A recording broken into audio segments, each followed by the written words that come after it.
Uktiti ya qali mar'iman tokkurraa tan dhalanne wajjin yaa herrega yeroo maal yaa kalkuleesii hanga fireejji jaraa maaliif buuste gatii dhalaa biyya arabaan moggaaftee maqaashee ishiin rakasaamii warqiidhaan madaalti.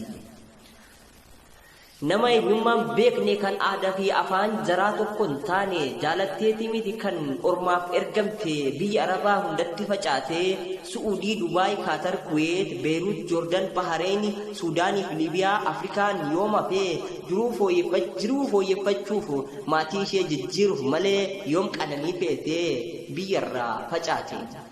Isheen obsituu dharakkoo dandamattee gidiraa meeqaatam dugdatti baadhattee arrabsoo namoota hunduma dandeessee kaayyoo ishii ganamaa cinintee qabattee maatii ofii jijjiiruuf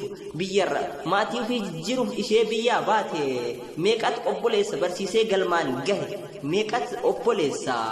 barsiisee galmaan gahe dhugaa dubbachuudhaaf yoo warqisiin jedhan maaltu sitti hanqate.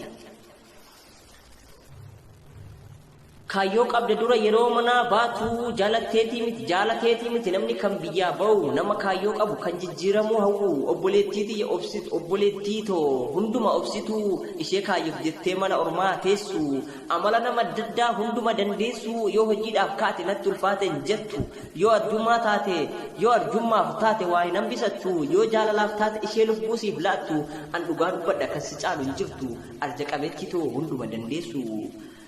An dhugaa nan dhabe jechoota siin ibsu.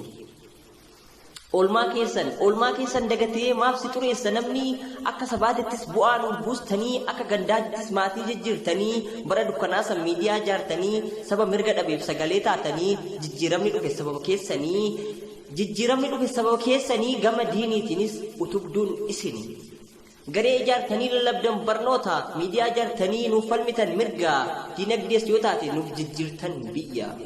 Hamleetii san cabsuuf yoo sitti duulan daranuu jabaattu akka hadiidaati maqaa adda addaa moggaasan isinitti inni harka xurii isin xureessuufi harmiyyee.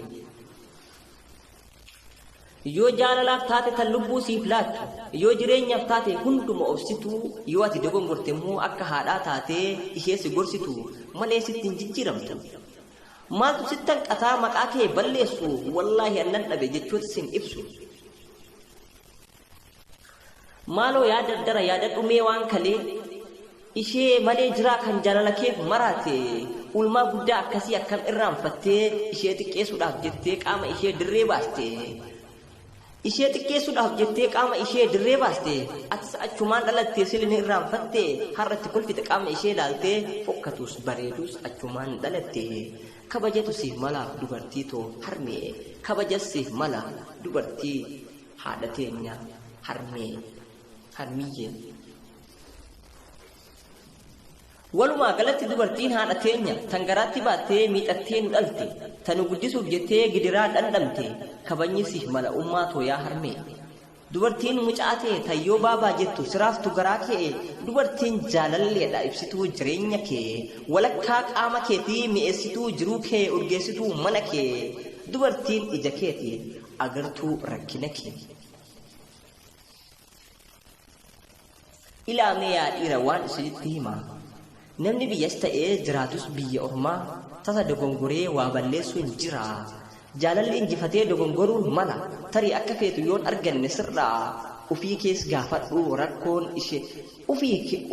gaafadhu rakkoo ishee himuun dura jaalalli kun kuduraadha mi'eessituu barbaada maalirraa hir'ise maal barbaaddi narraa jedhii uf gaafadhu mee dura.